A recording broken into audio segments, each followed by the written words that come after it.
جو شخص ہر نماز کے بعد آسمان کی طرف ہاتھ اٹھا کر 21 مرتبہ الباسیتو پڑھے اور اپنے ہاتھوں کو چہرے پر پھیر لے، انشاءاللہ وہ کبھی کسی کا محتاج نہیں ہوگا۔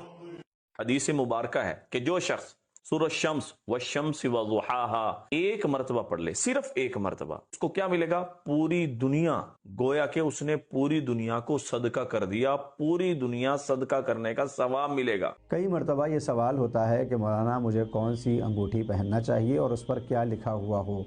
کیا لکھا ہو یہ بعد میں طے ہوگا، لیکن اگر انگوٹھی پر اللہ کا نام یا کوئی آیت لکھی ہے تو پھر اسے بغیر وضو مس کرنا حرام ہے۔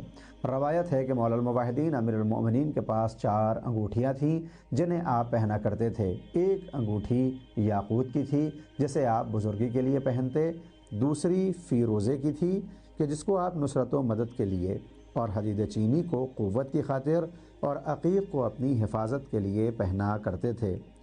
یاقوت پر لا الہ الا اللہ الملک الحق المبین تھا اور فیروزے پر اللہ الملک الحق، حدید چینی پر العزت للہ جمیعا، اور عقیق پر ما شاء اللہ لا قوت الا باللہ استغفر اللہ لکھا ہوا تھا۔ ہم کو بھی انگوٹھیاں پہنتے وقت روایات اسلامی پر غور اور فکر ضرور کرنا چاہیے۔